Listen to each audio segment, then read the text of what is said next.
Mau menyaksikan kajian Buya Yahya tanpa biaya internet? Segera pasang parabola Al-Bahjah TV di rumah Anda. Bebas biaya bulanan dan tanpa koneksi internet.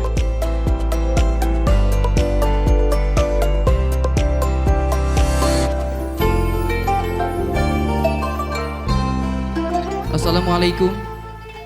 Waalaikumsalam warahmatullahi wabarakatuh. Mari kita bersalawat terlebih dahulu, Bapak. Allahumma sholli ala sayyidina Muhammad Sallallahu wa ala alaihi. sayyidina Muhammad. Dengan Bapak siapa dan dari mana? Dengan Bapak Khairul Anwar di Lampung Utara. Baik, Bapak bisa bertanya langsung kepada Buya. Assalamualaikum Buya. Assalamualaikum. Izin bertanya Buya. Silakan. Masalah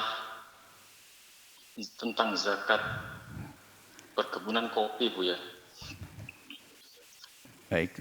Di daerah saya kan mayoritas petani kopi. Masya Allah. Pertanyaan. Dan masalah kayaknya belum ada tentang masalah zakat dari agama Islam di sini belum ada yang jelas lah, maksudnya belum ada yang zakat, mungkin cuma dikeluarkan sedikit untuk sedekah atau apa. Maksudnya apakah diwajibkan zakat masalah kebun kopi tersebut, penghasilan kopi?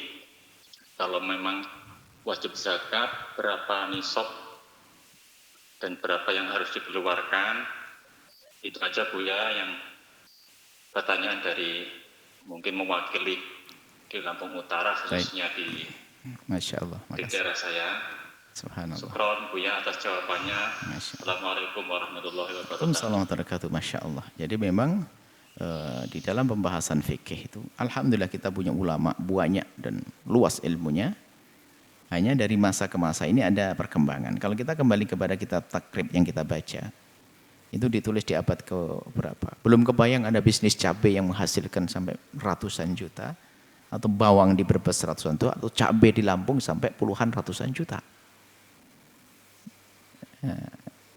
Bagaimana punya penghasilan padi yang hanya menghasilkan 20 juta harus mengeluarkan zakat, cabai sampai ratusan juta tidak mengeluarkan zakat. Bagaimana ini, kan begitu ya?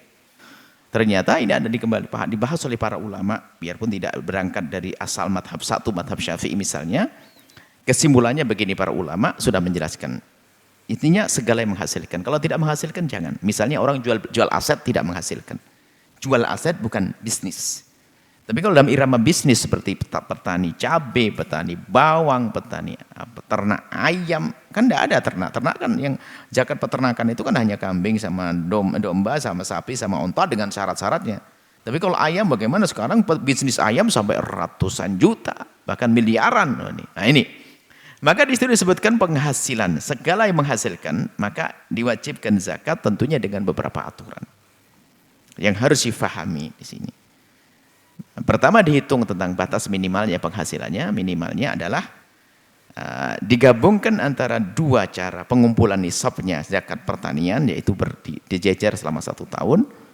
Kalau kemudian nisabnya adalah nisabnya disamakan dengan nisabnya emas, kemudian zakatnya seperti zakat emas. Jadi begini, penghasilan kopi Anda wajib mengeluarkan zakat, tapi aturannya harus benar, kalau tidak kasihan membebani.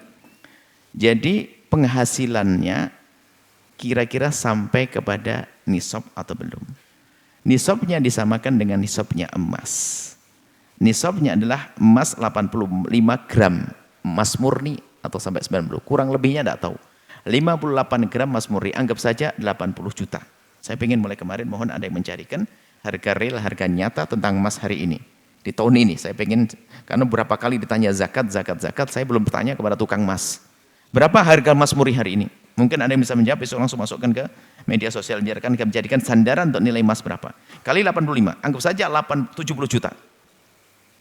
Berarti kopi Anda, jika penghasilannya sudah mencapai 70 juta, maka nanti wajib dikeluarkan 2,5%. Cuman 70 jutanya ini adalah jika panenannya memang sampai 10 juta, 70 juta.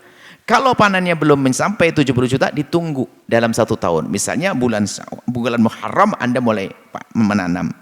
Kemudian panen di bulan ketiga. Belum mencapai 1 nisab, 3 bulan kemudian. Kemudian dikumpulin dalam 1 tahun. Kalau 1 tahun tidak sampai 1 nisab berarti nggak wajib zakat hari itu. Kemudian ada lagi yang perlu ditambah. Bukan kotor ya, tapi bersihnya. 80 juta bersih bukan kotor. Artinya pembiayaan semuanya dipotong.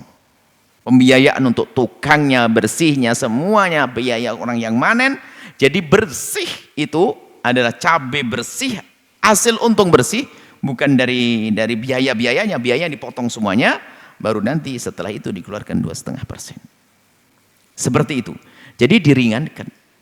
Ini adalah masalah ijtihad para ulama. Khususnya dikembalikan pada usul madhab selain Syafi'i, Hanafi dan sebagainya itu yang menghasilkan.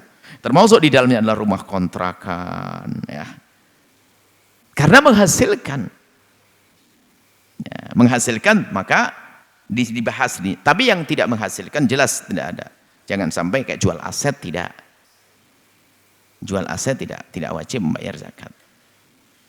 Baik, seperti itu. Jadi mohon disampaikan dengan halus, makanya harus difaham, dimudahkan, dibahas dulu, diselesaikan dulu tentang apa namanya kebutuhan-kebutuhannya, baru nanti bersihnya.